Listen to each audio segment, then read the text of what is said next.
Do you want more success, more growth, more results? Then it's time for the Boundless Success Accelerator from the Modern Observer Group. This isn't your average coaching program. It's where top performers come to dominate. Weekly group sessions, on-demand coaching, a community that's got your back, and a power-packed library of tools to supercharge your business and career. No more excuses, no more waiting. Get in, level up, and start building the life you've been dreaming about. Visit us at modernobserver.com/boundless success to join today. Let's get you to the next level. We're here because the news is being distorted. We're here because people are being inundated with misinformation on social media.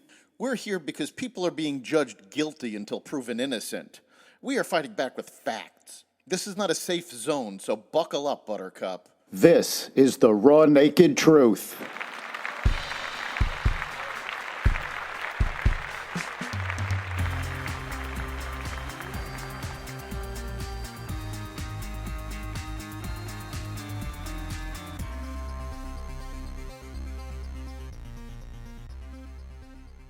More executive orders, an ICE crackdown, Democrats join Doge, and more.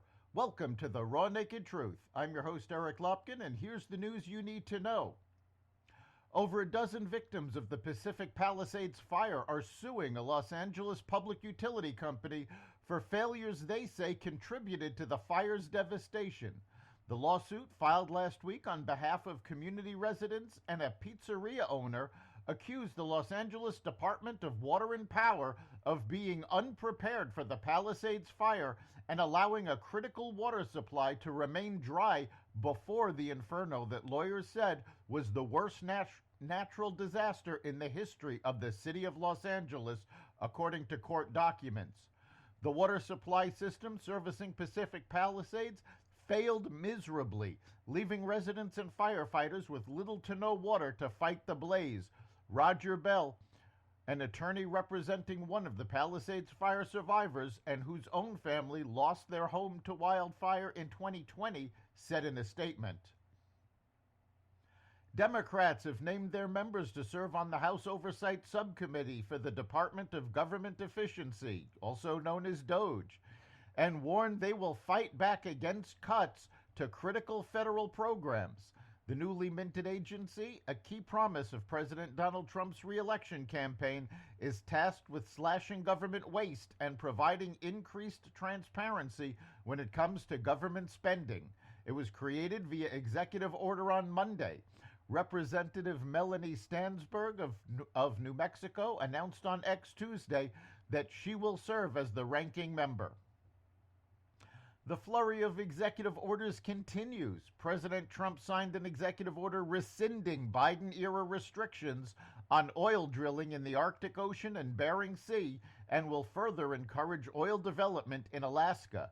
Additionally, the Trump administration is preparing an executive order that would halt federal funding, at least temporarily, for a risky and controversial kind of research into viruses that makes the pathogens more dangerous or contagious. The goal of the order would be to stop scientists with U.S. funding from conducting gain-of-function research on viruses that could endanger human health, people familiar with the plan said.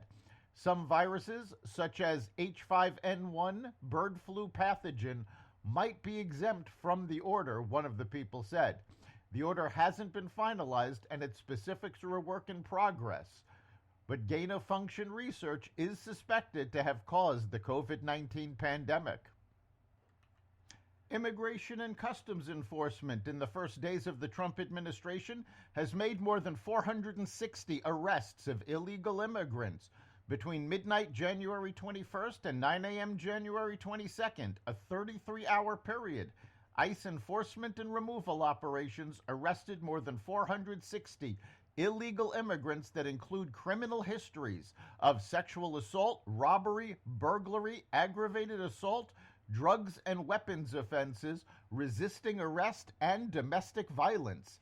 Agents arrested nationals from a slew of countries, including Afghanistan, Angola, Bolivia, Brazil, Colombia, the Dominican Republic, Ecuador, El Salvador, Guatemala, Honduras, Mexico, Nicaragua, Senegal, and Venezuela. The White House has unveiled a groundbreaking initiative to enhance the security of internet-connected devices in American homes. The U.S. Cyber Trust Mark, a new cybersecurity safety label, is set to appear on smart products sold in the United States later this year. This program aims to help you make informed decisions about the safety of the smart devices you bring into your home. President Trump redesignated the Houthis as a foreign terrorist organization on Wednesday, 4 years after his first administration made an identical move. In an executive order signed on Wednesday, Trump said that the terrorist group threatens the security of American civilians and personnel in the Middle East, the safety of our closest regional partners, and the stability of global maritime trade. Supported by Iran's Islamic Revolutionary Guard Corps, which arms and trains terrorist organizations worldwide, the Houthis have fired at U.S. Navy warships dozens of times since 2023, endangering American men and women in uniform, the order noted. Trump also documented that numerous attacks that the terrorist group has conducted over the years, including multiple attacks on civilian airports in Saudi Arabia, the deadly January 2022 attacks on the United Arab Emirates, and more than 300 projectiles fired at Israel since October 2023. To counter the perceived threat of terror from Iran and jihadi groups, South Africa's chief rabbi is setting up a specialist task force. Chief Rabbi Dr. Warren Goldstein was spurred into creating the group after a bomb attack at a Jewish center in Cape Town last month.